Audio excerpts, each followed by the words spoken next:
ಪ್ರಸ್ತುತ ನ್ಯೂಸ್ನ ವಿಶೇಷ ಕಾರ್ಯಕ್ರಮಕ್ಕೆ ಸ್ವಾಗತ. ಹಿಂದುತ್ವದ ಹೃದಯ ಸಾಮ್ರಾಟ ಈ ಸಲ ಕ್ರಿಸ್ಮಸ್ ದಿನದಂದು ಕ್ರೈಸ್ತರನ್ನ ಅಪ್ಪಿಕೊಂಡ್ರು. ಆದರೆ ಹಿಂದುತ್ವದ ಕಾಲಾಳುಗಳು ಅದೇ ಕ್ರಿಸ್ಮಸ್ ದಿವಸದಂದು ಕ್ರಿಶ್ಚಿಯನ್ನರನ್ನ ದ್ವೇಷ ಮಾಡಿದ್ರು. ನಮ್ಮ ಪ್ರಧಾನಮಂತ್ರಿ ಕ್ರಿಸ್ಮಸ್ ಆಚರಣೆಯಲ್ಲಿ ಭಾಗಿಯಾಗ್ತಾರೆ. ಆದರೆ ಆ ಪ್ರಧಾನಿಯ ಬೆಂಬಲಿಗರು ಎನಿಸಿಕೊಂಡವರು ಕ್ರಿಸ್ಮಸ್ ದಿನ ಕ್ರಿಶ್ಚಿಯನ್ನರ ಮೇಲೆ ದೌರ್ಜನ್ಯ ನಡೆಸ್ತಾರೆ. ಮೋದಿಯವರು ಕ್ರಿಸ್ಮಸ್ ದಿನ ಬಾಲಯೇಸು ಪ್ರತಿಮೆ ಮುಂದೆ ಶಿರಭಾಗಿ ನಮಿಸಿದ್ರು. ಆದರೆ ಸಂಘ ಪರಿವಾರದವರು ಬಾಲಯೇಸುವಿನ ಪ್ರತಿಮೆಗಳನ್ನು ಧ್ವಂಸ ಮಾಡಿದ್ರು. ಒಂದ್ ಕಡೆ ನವರಂಗಿ ನಾಯಕ, ಮತ್ತೊಂದು ಕಡೆ ನಟೋರಿಯಸ್ ಬೆಂಬಲಿಗರು. ಇದು ಈ ದೇಶದ ಈಗಿನ ಪರಿಸ್ಥಿತಿ. ಪ್ರಧಾನಿ ಮೋದಿಯವರು ಡಿಸೆಂಬರ್ 25ರಂದು ದೆಹಲಿಯಲ್ಲಿ ನಡೆದ ಕ್ರಿಸ್ಮಸ್ ಆಚರಣೆಯಲ್ಲಿ ಭಾಗವಹಿಸಿದ್ರು. Catholic Bishops Conference of India ಆಯೋಜಿಸಿದ್ದ ಕ್ರಿಸ್ಮಸ್ ಆಚರಣೆಯಲ್ಲಿ ಭಾಗಿಯಾಗಿದ್ದ ಪ್ರಧಾನಿ ಕ್ರೈಸ್ತ ಬಾಂಧವರಿಗೆ ಹಬ್ಬದ ಶುಭಾಶಯಗಳನ್ನು ಕೋರಿದ್ರು. ಯೇಸು ಕ್ರಿಸ್ತರ ಸಂದೇಶಗಳನ್ನು ಹಾಡಿ ಹೊಗಳಿದ್ರು. ಶಾಂತಿ, ಸೌಹಾರ್ದತೆ, ಸಹಬಾಳ್ವೆ, ಸಹೋದರತೆ, ಸಮಾನತೆ, ಪ್ರೀತಿ, ಭಾತೃತ್ವಗಳ ಮಾತುಗಳನ್ನಾಡಿದ್ರು. ಅದೇ ವೇಳೆ ಈ ದೇಶದ ಸುಮಾರು 10 ರಾಜ್ಯಗಳಲ್ಲಿ ಕ್ರಿಶ್ಚಿಯನ್ನರ ಮೇಲೆ ಸಂಘ ಪರಿವಾರ ದೌರ್ಜನ್ಯ ನಡೆಸಿರುವುದು ವರದಿಯಾಗಿದೆ. ಮೋದಿಯವರು ಕ್ರಿಸ್ಮಸ್ ಆಚರಣೆಯಲ್ಲಿ ಭಾಗಿಯಾಗಿ ಶಾಂತಿ, ಸಹೋದರತೆ, ಸಹಬಾಳ್ವೆ, ಭಾತೃತ್ವದ ಮಾತುಗಳನ್ನಾಡಿದ ಸಮಯದಲ್ಲೇ ಸಂಘ ಪರಿವಾರದ ಸಮಾಜಘಾತಕರು ಕ್ರೈಸ್ತರ ಮೇಲೆ, ಅವರ ಆಚರಣೆಗಳ ಮೇಲೆ, ಅವರ ಆರಾಧನಾಲಯಗಳ ಮೇಲೆ ದಾಳಿಯನ್ನ ನಡೆಸಿದರು. ಕ್ರಿಸ್ಮಸ್ ಆಚರಣೆ ವೇಳೆ ಈ ದೇಶದ ಸುಮಾರು 10 ರಾಜ್ಯಗಳ ಸುಮಾರು 14 ಕಡೆಗಳಲ್ಲಿ ಕ್ರಿಶ್ಚಿಯನ್ನರ ಮೇಲೆ ಸಂಘ ಪರಿವಾರ ದಾಳಿ ಮಾಡಿದೆ. ಅದರಲ್ಲಿ 8 ರಾಜ್ಯಗಳಲ್ಲಿ ಬಿಜೆಪಿ ಆಡಳಿತ ಮಾಡ್ತಾ ಇದೆ. ಮೋದಿಯ ತವರು ಗುಜರಾತಿನ ಅಹಮದಾಬಾದಿನಲ್ಲಿ, ಬಿಜೆಪಿ ಸರ್ಕಾರ ಇರುವ ಮಧ್ಯಪ್ರದೇಶದ ಜಬಲ್ಪುರ ಮತ್ತು ಭೋಪಾಲ್ನಲ್ಲಿ, ಒಡಿಶಾದ ಬಾಲಾಸೋರ್ ಮತ್ತು ಭುವನೇಶ್ವರದಲ್ಲಿ, ಉತ್ತರ ಪ್ರದೇಶದ ಲಕ್ನೋದಲ್ಲಿ, ಹರಿಯಾಣದಲ್ಲಿ, ಉತ್ತರಾಖಂಡದಲ್ಲಿ, ಇನ್ನೊಂದಿಷ್ಟು ರಾಜ್ಯಗಳಲ್ಲಿ ಕ್ರಿಸ್ಮಸ್ ಆಚರಣೆಗೆ ಸಂಘ ಪರಿವಾರದ ಕಾರ್ಯಕರ್ತರು ದಾಳಿ ನಡೆಸಿದ ಘಟನೆ ನಡೆದಿದೆ. ಅವರು ದೌರ್ಜನ್ಯ ನಡೆಸಿರುವುದು ವರದಿಯಾಗಿದೆ. ಹಾಗೆ ಮಣಿಪುರದಲ್ಲೂ ಕ್ರಿಸ್ಮಸ್ ದಿನದಂದು ಕ್ರಿಶ್ಚಿಯನ್ನರ ಮೇಲೆ ದೌರ್ಜನ್ಯ ಮುಂದುವರೆದಿತ್ತು. ಕಮ್ಯುನಿಸ್ಟ್ ಆಡಳಿತದ ಕೇರಳದ ಪಾಲಕ್ಕಾಡ್ನಲ್ಲೂ ಸಂಘ ಪರಿವಾರದ ಕಾರ್ಯಕರ್ತರು ಕ್ರಿಸ್ಮಸ್ ಆಚರಣೆಗೆ ಅಡ್ಡಿ ಮಾಡಿದರು. ಬಾಲಯೇಸುವಿನ ಮೂರ್ತಿ ಇದ್ದ ತೊಟ್ಟಿಲನ್ನು ಮುರಿದು ಹಾಕಿದ್ರು. ಈ ಬಗ್ಗೆ ಕೇರಳದ ಬಿಷಪ್ಗಳು ಆಕ್ರೋಶ ವ್ಯಕ್ತಪಡಿಸಿದ್ರು. ದೆಹಲಿಯಲ್ಲಿ ತೊಟ್ಟಿಲಿಗೆ ಗೌರವಿಸ್ತಾರೆ, ಆದರೆ ಕೇರಳದಲ್ಲಿ ತೊಟ್ಟಿಲನ್ನು ಮುರಿದು ಹಾಕ್ತಾರೆ ಅಂತ ಬಿಷಪ್ ಒಬ್ಬರು ತಮ್ಮ ಅಸಮಾಧಾನವನ್ನು ಹೊರಹಾಕಿದ್ರು. ಕ್ರಿಸ್ಮಸ್ ದಿನದಂದೇ ಸಂಘ ಪರಿವಾರದವರು ಇಷ್ಟೆಲ್ಲ ದೌರ್ಜನ್ಯ ನಡೆಸಿದ್ರು. ಅದನ್ನು ವಿರೋಧಿಸಿ ಈ ದೇಶದ ಪ್ರಧಾನಮಂತ್ರಿಯ ಬಾಯಲ್ಲಿ ಒಂದು ಶಬ್ದವೂ ಹೊರಬಂದಿಲ್ಲ. ವಿದೇಶಗಳಲ್ಲಿ ಕ್ರಿಶ್ಚಿಯನ್ನರ ಮೇಲೆ ದೌರ್ಜನ್ಯ ಮತ್ತು ಸಮಸ್ಯೆಗಳ ಬಗ್ಗೆ ಪ್ರಸ್ತಾಪಿಸುವ ಮೋದಿಯವರು ತನ್ನ ದೇಶದಲ್ಲಿ, ತನ್ನ ಆಡಳಿತದಡಿಯಲ್ಲಿ, ತನ್ನ ಮೂಗಿನ ನೇರದಲ್ಲಿ ಕ್ರಿಶ್ಚಿಯನ್ನರ ಮೇಲೆ ನಡೆದ ದೌರ್ಜನ್ಯಗಳ ವಿರುದ್ಧ ಸೊಲ್ಲೆತ್ತಿಲ್ಲ. ಇನ್ನು 2024ರ ಅಂತ್ಯದಲ್ಲಿ ಪ್ರಧಾನಿ ಮೋದಿ ಕ್ರಿಸ್ಮಸ್ನಲ್ಲಿ ಭಾಗಿಯಾಗಿದ್ರಲ್ವಾ. ಅದೇ 2024ರ ವರ್ಷದಲ್ಲಿ ದೇಶದ ಕ್ರಿಶ್ಚಿಯನ್ನರ ಮೇಲೆ ಧರ್ಮದ್ವೇಷಿಗಳು ನಡೆಸಿದ ದಾಳಿಗಳ ಸಂಖ್ಯೆ 720ಕ್ಕೂ ಅಧಿಕ ಇದೆ. ಈ ಬಗ್ಗೆ ಕ್ರಿಶ್ಚಿಯನ್ನರ ನಾಯಕರು ಪ್ರಧಾನಿ ಮೋದಿ ಮತ್ತು ರಾಷ್ಟ್ರಪತಿಗಳಿಗೆ ಪತ್ರ ಬರೆದಿದ್ದಾರೆ.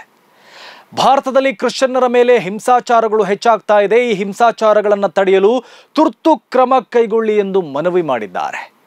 2014ರ ಬಳಿಕ ಕ್ರಿಶ್ಚಿಯನ್ನರ ಮೇಲೆ ದಾಳಿಗಳು ಹೆಚ್ಚಾಗ್ತಿರೋದರ ಅಂಕಿಅಂಶ ಕೂಡ ಆ ಪತ್ರದಲ್ಲಿದೆ.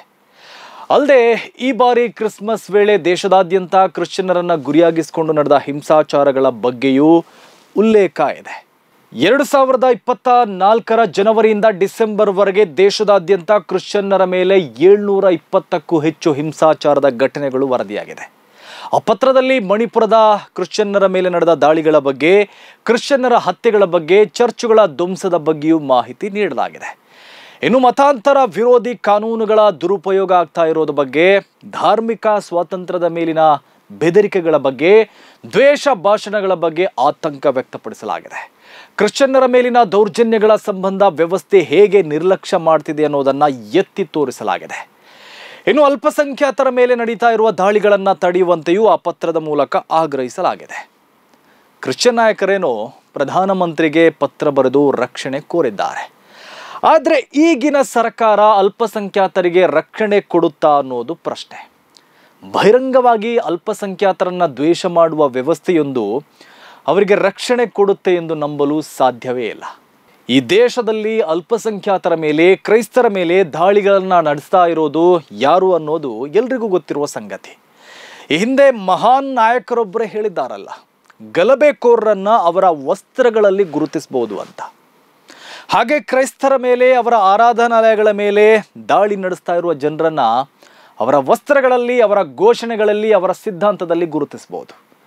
ಅವರು ಯಾರು ಅನ್ನೋದು ಜಗತ್ತಿಗೆ ಗೊತ್ತಿರುವ ಸತ್ಯ.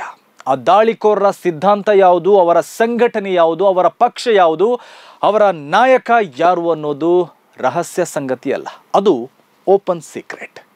ಹೀಗಾಗಿ ಕ್ರೈಸ್ತರ ಜೊತೆ ಕ್ರಿಸ್ಮಸ್ ಆಚರಿಸಿ ಕೇಕ್ ತಿಂದು ಬಂದವರು ಕ್ರಿಶ್ಚಿಯನ್ನರ ಮೇಲಿನ ದೌರ್ಜನ್ಯ ತಡೀತಾರೆ ಎಂಬ ಭರವಸೆ ಇಟ್ಟುಕೊಳ್ಬೇಕಾಗಿಲ್ಲ. ಅವರು ಕೇವಲ ತೋರಿಕೆಗಾಗಿ ಕ್ರಿಸ್ಮಸ್ ಆಚರಣೆಯಲ್ಲಿ ಭಾಗಿಯಾಗ್ತಾರೆ ಅಷ್ಟೇ. ಪ್ರಚಾರಕ್ಕಾಗಿ ಒಂದಷ್ಟು ರೆಡಿಮೇಡ್ ಡೈಲಾಗು ಹೊಡಿತಾರೆ. ಹಾಗೆ ಕ್ರಿಶ್ಚಿಯನ್ನರ ಮೇಲಿನ ದಾಳಿಗಳ ಬಗ್ಗೆ ಮೌನವ್ರತವೂ ಪಾಲಿಸ್ತಾರೆ. ಅವರು ಈ ಬಗ್ಗೆ ಬಾಯಿ ತೆರೆಯಲ್ಲ. ಅವ್ರು ಬೇಕಿದ್ರೆ ಅಫ್ಘಾನಿಸ್ತಾನದಲ್ಲಿ ಕ್ರಿಶ್ಚಿಯನ್ನರ ಮೇಲೆ ನಡೆದ ದಾಳಿಗಳ ಬಗ್ಗೆ ಮಾತಾಡ್ತಾರೆ, ಗಲ್ಫ್ ದೇಶಗಳಲ್ಲಿ ಕ್ರಿಶ್ಚಿಯನ್ನರು ಎದುರಿಸ್ತಾ ಇರುವ ಸಮಸ್ಯೆಗಳ ಬಗ್ಗೆ ಮಾತಾಡ್ತಾರೆ. ಆದರೆ ಭಾರತದಲ್ಲಿ ಕ್ರಿಶ್ಚಿಯನ್ನರ ಮೇಲೆ ನಡೀತಾ ಇರುವ ದಾಳಿಗಳ ಬಗ್ಗೆ ಅವರು ತುಟಿ ಬಿಚ್ಚಲ್ಲ. ಯಾಕೆಂದರೆ ದಾಳಿಕೋರರು ಅವರ ವೋಟ್ ಬ್ಯಾಂಕ್, ಆ ದಾಳಿಗಳೇ ಅವರ ಪಾಲಿಟಿಕ್ಸ್. ದಾಳಿಗೆ ಒಳಗಾದ ಸಂತ್ರಸ್ತರು ಅವರ ವೋಟ್ ಬ್ಯಾಂಕ್ ಅಲ್ಲ.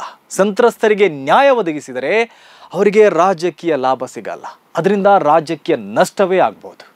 ಹಾಗಾಗಿ ಈ ವಿಚಾರದಲ್ಲಿ ಅವರು ರಾಜಧರ್ಮ ಪಾಲಿಸಲ್ಲ. ಯಾಕಂದರೆ ಅವರಿಗೆ ರಾಜಧರ್ಮದ ಅರ್ಥವೇ ಗೊತ್ತಿಲ್ಲ. ಅದು ಗೊತ್ತಿದ್ದರೆ ಗುಜರಾತಿನಲ್ಲಿ, ದೆಹಲಿಯಲ್ಲಿ, ಮಣಿಪುರದಲ್ಲಿ ಅಮಾಯಕರ ಹತ್ಯಾಕಾಂಡಗಳು ನಡೀತಾ ಇರಲಿಲ್ಲ. ಕ್ರಿಶ್ಚಿಯನ್ನರು ಭಯದಲ್ಲಿ ಹಬ್ಬ ಆಚರಿಸುವ ಪರಿಸ್ಥಿತಿಯೂ ಇರ್ತಾ ಇರಲಿಲ್ಲ. ಆದರೂ ನಮ್ಮ ಪ್ರಧಾನ ಸೇವಕರು ಬೇಕಾದಷ್ಟು ನಾಟಕ ಮಾಡ್ತಾರೆ. ಕ್ರಿಸ್ಮಸ್ಗೆ ಹೋಗ್ತಾರೆ, ಕೇಕ್ ತಿಂತಾರೆ, ಅಲ್ಲಿ ಶಾಂತಿ, ಸಾಮರಸ್ಯ, ಸಹೋದರತೆಯ ಬಗ್ಗೆ ಪುಂಖಾನುಪುಂಖವಾದ ಭಾಷಣವೂ ಮಾಡ್ತಾರೆ.